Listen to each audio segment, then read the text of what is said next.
सबसे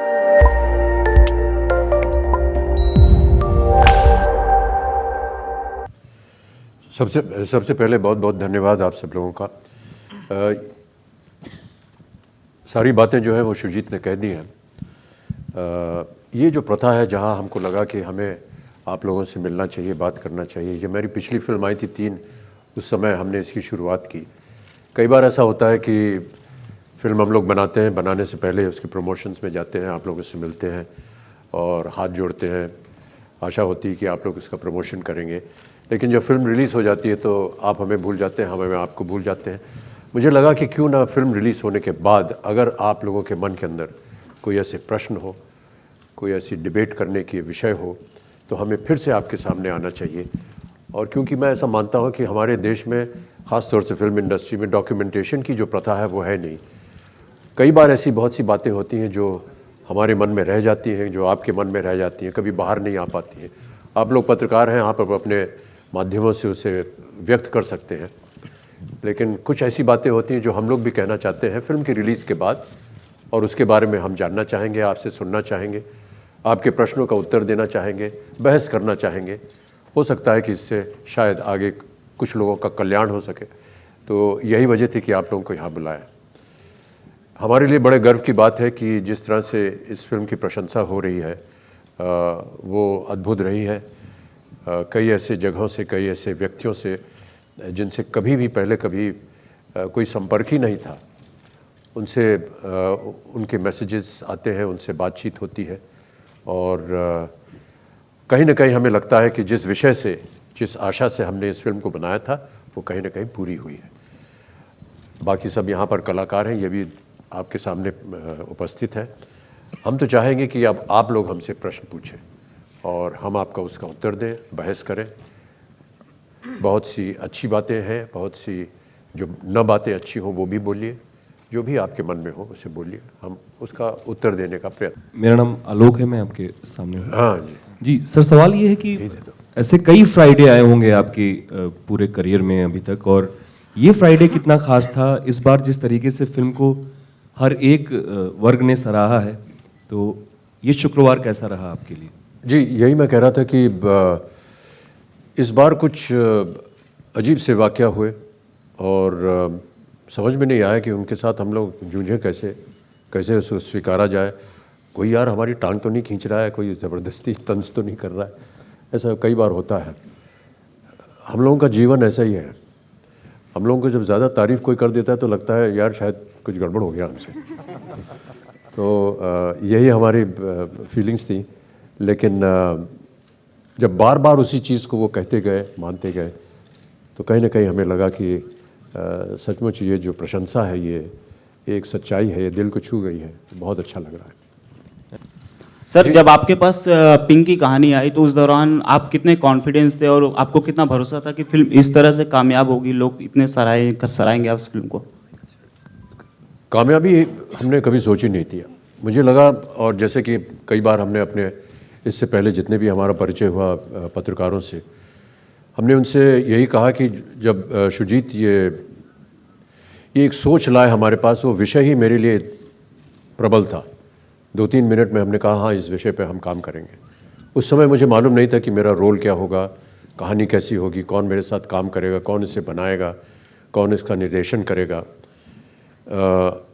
केवल वो सोच जो थी वो अच्छी थी। ख़ास तौर से ये कि कई सालों से, जब से थोड़ी सी ऐसा माना जाता है कि हमारे दिमाग के अंदर थोड़ी बहुत बुद्धि है अभी भी, तो ऐसा लगा कि ये एक ऐसा विषय है जिस पर मैंने कभी इसको दोबारा नहीं सोचा इसके बारे में। मुझे लगा कि यही सत्य है, यही सच्चाई है जीवन की। और जिस तरह से हमारी परवरिश हुई, हमें ऐसे ही माहौल में हमें रखा गया, हमारी शिक्षा भी ऐसी ही हुई। और जब कभी भी इस विषय के ऊपर हम बातचीत या चर्चा होती थी तो मुझे अजीब सा लगता था। फिर जब एक आध कार्यक्रमों में मैंने भाग लिया जिसमें मैंने इस विषय पर बात की, और बहुत सारे ऐसे उदाहरण थे मेरे साथ, जो कि मैं एक जो टीवी शो कर रहा था, कौन बनेगा करोड़पति, उसमें बहुत से ऐसे हॉट सीट पर महिलाएं आती थीं जिनके जीवन को, उनके बारे में सुन करके मुझे बड़ा अफसोस होता था, एक कई बार क्रोध भी होता था। और जब मैंने उसका वर्णन किया तो यूनाइटेड नेशंस ने मुझे कहा कि आप गर्ल चाइल्ड के एम्बेसडर बन जाइए। तो उसके संदर्भ में भी जब मैं काम कर रहा था तो बहुत सी ऐसी घटनाएं सामने आती थी, तो कहीं ना कहीं मेरे मन के अंदर ये विश्वास था कि इस विषय के ऊपर इस तरह की एक फिल्म बननी चाहिए। This is Atika Ahmad Farooqui from Rishtey Cineplex Colors. I want to ask you sir, सबसे पहले तो आप सबको सैल्यूट कि आपने ये फिल्म अटेम्प्ट की। ये फिल्म औरतों के बारे में उतनी नहीं है जितना मर्दों और मर्दानगी के बारे में है। सर आप 70s और 80s और 90s के भी दशक, जी सर, आप के दशक में आप पर्दे पर, फिल्मी पर्दे पर मर्द मर्दानगी की पहली और आखिरी मिसाल होते थे। आपके कपड़े पहनने का तरीका इंडिया के मर्द फॉलो करते थे, बात करने का तरीका, सब कुछ। 2000 के बाद आपकी इमेज में बहुत खूबसूरत चेंज आया और आप इक्वलिस्ट, फेमिनिस्ट और वुमेन्स इशूज़, चाइल्ड इशूज़, सब इशूज़ पे बहुत वोकल होकर बोलने लगे। आप में ये बदलाव हमने हिंदुस्तानियों में भी एक बदलाव के तौर पर देखा। आप एग्जाम्पल्स के साथ बता सकते हैं सर कि हिंदी सिनेमा हिंदुस्तानियों के सोचने का तरीका किस तरह बदलता है? देखिए, मैं पूरी तरह से सहमत नहीं हूँ आपसे। जब भी 70 के दशक में फिल्में बनती थी तो जो मर्द होता था, जिससे कि आप कह रही हैं, वो लड़ता किसके लिए था? वो अपनी हीरोइन के लिए लड़ता था। तो ऐसा कहना कि हम सिर्फ अपनी मर्दानगी दिखा रहे थे, ये शायद इतना उचित नहीं होगा। हमेशा जितना भी हीरो था वो अपनी हीरोइन के लिए ही लड़ता था। पोएटिक जस्टिस वहीं पर आता था। वो विलन को मारेगा, अच्छाई को सफलता मिलेगी, बुराई के ऊपर जीत होगी। तो ये सारी बातें तब से चली आ रही हैं। हाँ, हो सकता है कि जैसा आप कह रही हैं, बहुत सारे मुद्दे बदल गए हैं और महिलाओं को प्राथमिकता दी जा रही है, होना भी चाहिए। जैसे जैसे समाज बदलता गया, जैसे जैसे दशक बदलते गए, आदतें बदलती गईं, ये सारी चीज़ें जो हैं ये बिंबित करती हैं हमारे सिनेमा में। हमने केवल एक दर्पण आपके सामने रखा है और हमने कहा कि इसे देखिए, हो सके अगर इसमें आपकी शक्ल दिख जाए तो उसे परिवर्तित कीजिए, उसे बदलिए, या जैसा कि हम कह रहे हैं वैसा कीजिए।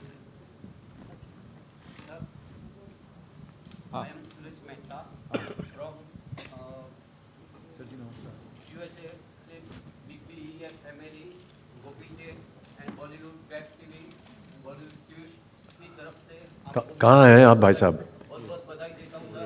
आपकी केवल एक लाइट दिख रही है।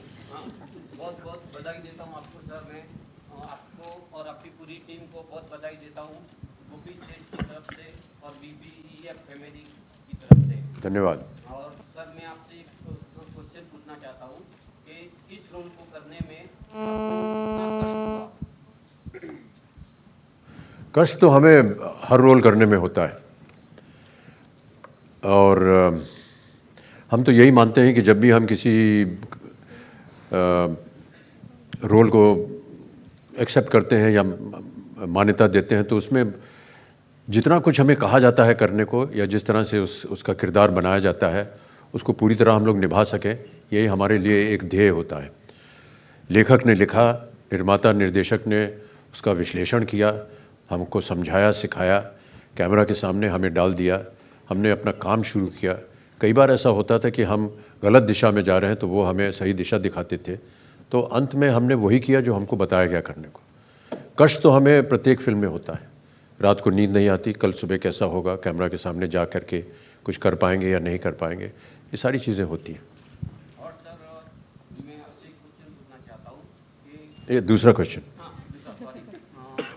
इस मूवी के मैसेज से आप कितने सहमत हैं, कितने % सहमत हैं? जी, मैंने कई बार कहा है कि जो कुछ भी मैंने इस फिल्म में एक संवाद के तौर पर कहा है, वो यदि मैं ये फिल्म में काम न करता होता तो भी मैं अपने निजी जीवन में ऐसा ही सोचता, ऐसा ही बोलता।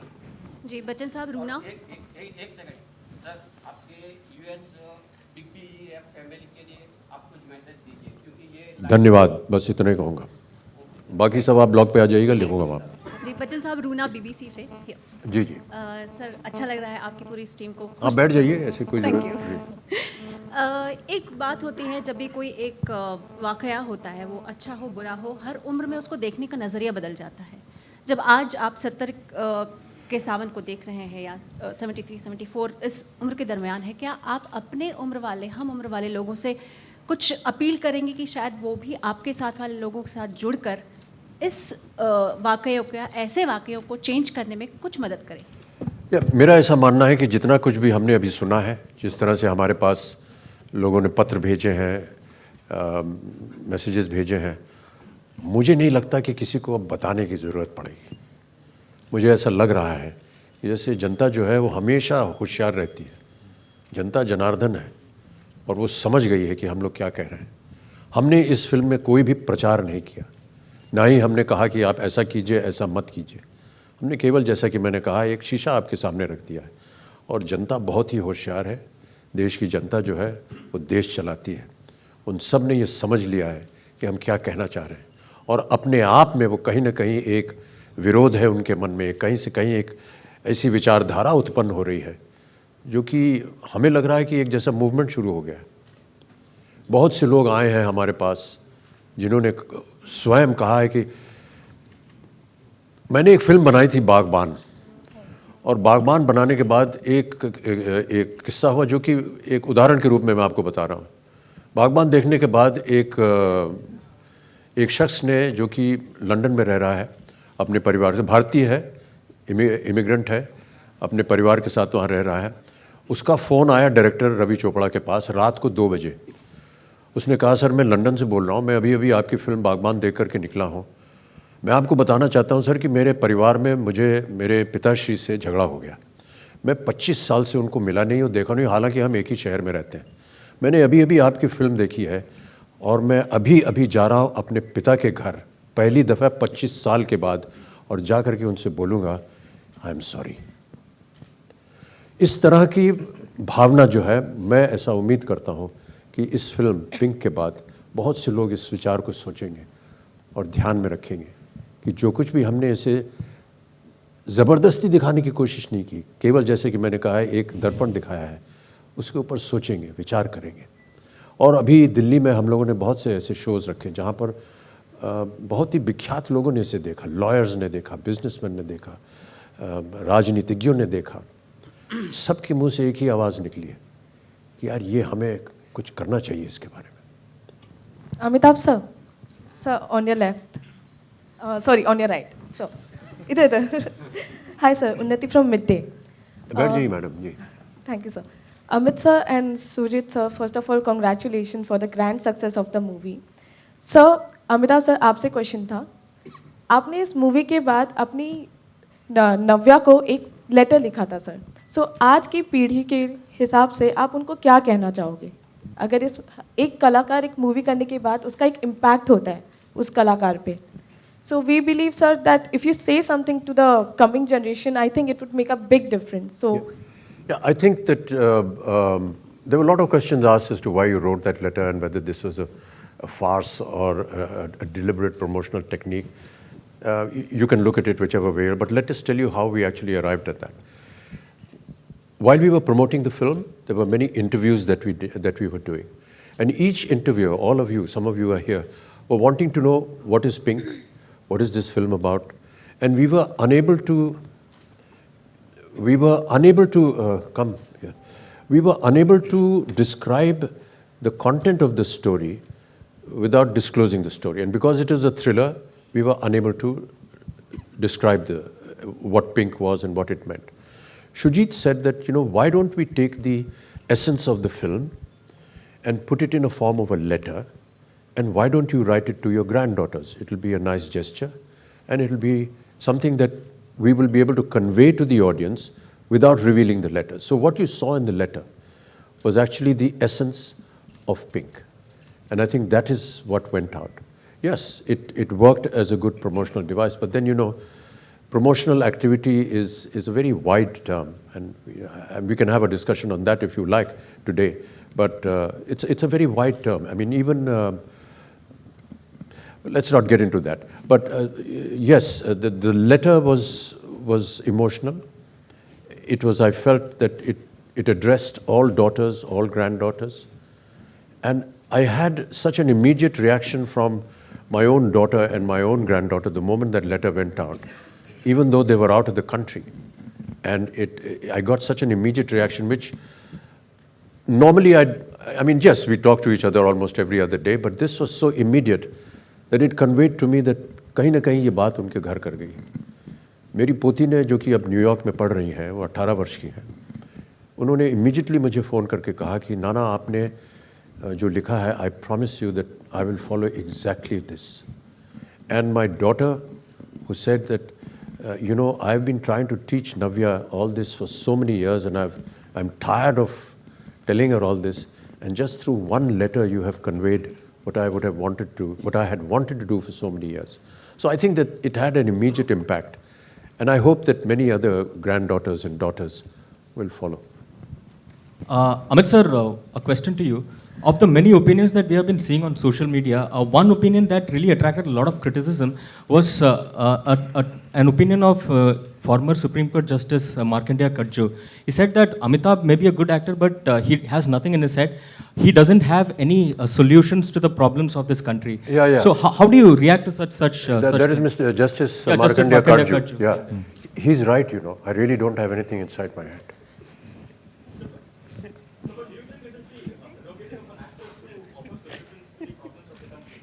No, we can be part of what is going on, and we work towards it. But he's right. My head is khalas. Amit ji sir, वो हमारे स्कूल के विद्यार्थी हैं. लगेगा नहीं आपको. Boys high school Allahabad. एक ही स्कूल में थे हम लोग. नहीं, कोई राइवलरी नहीं सर. राइवलरी नहीं. उनके सामने तो हाथ जोड़ के खड़ा होना पड़ेगा. वो जस्टिस हैं सर. नहीं, सीरियस थे हमारे. BHS या कहाँ हैं आप भाई साहब? हाँ जी.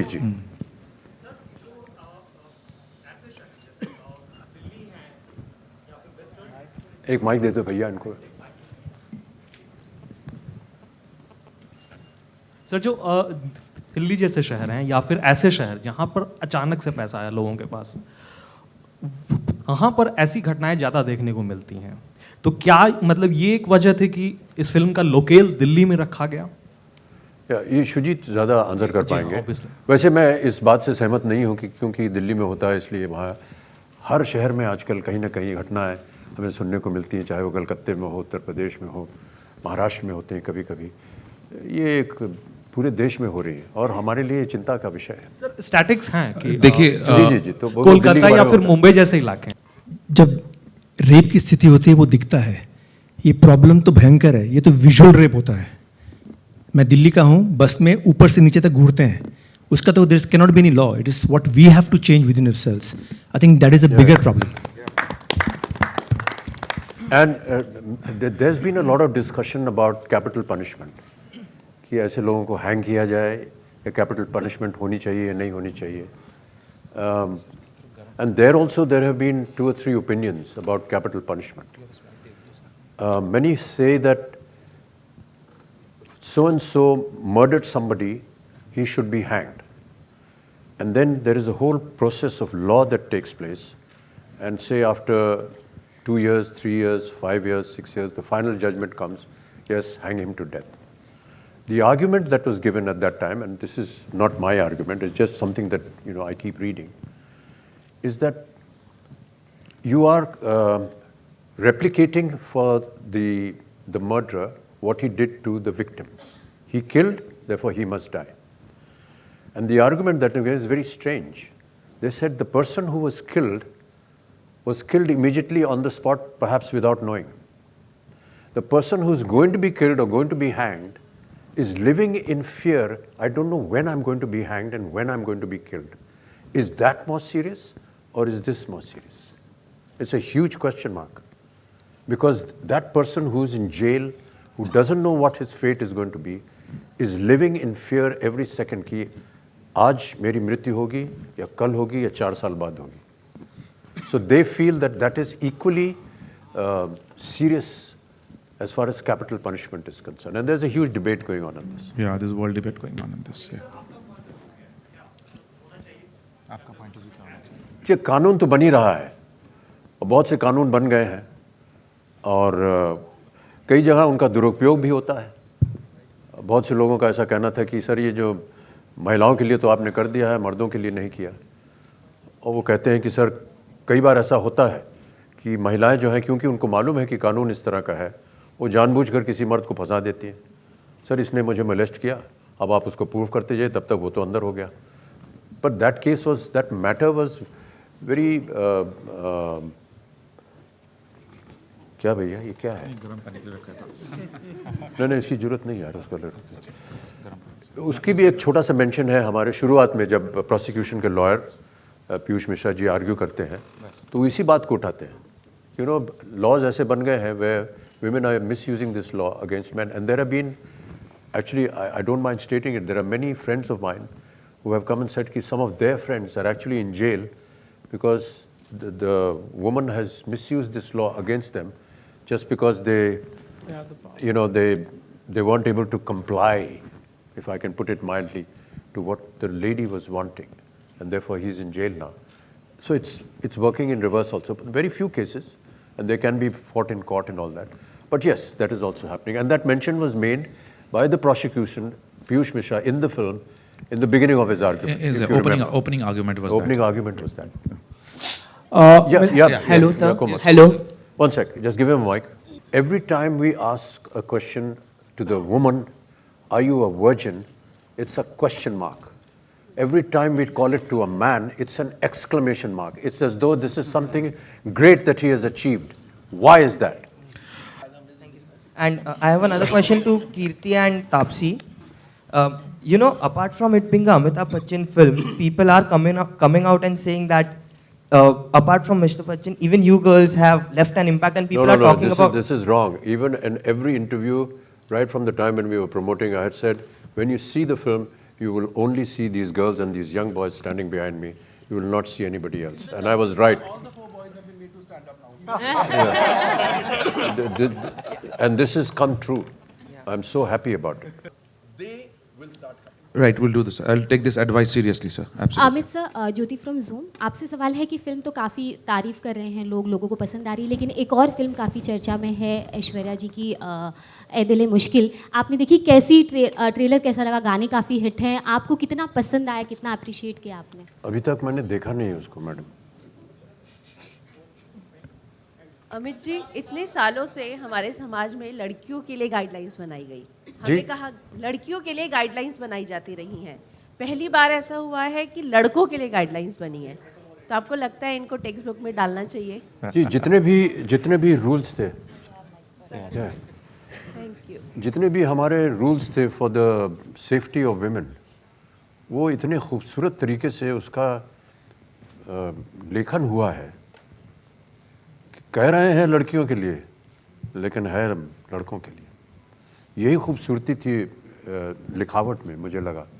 हर एक बात जो दीपक सहगल बोलता है कचहरी में, वो बोलता है उनके पक्ष में, लेकिन उनको मालूम है कि उनके चेहरे के ऊपर एक बहुत ज़बरदस्त तमाचा है।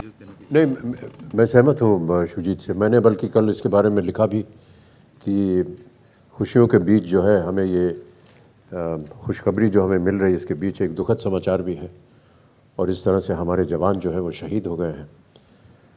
ये बड़े दुख की बात है, बिना किसी वजह के, बिना किसी प्रोवोकेशन के उनको शहीद होना पड़ रहा है। इससे हम सब बहुत दुखी हैं और नाराज़ भी हैं, और हम उम्मीद करते हैं कि सरकार जो है इसके ऊपर कोई ठोस कदम उठाएगी।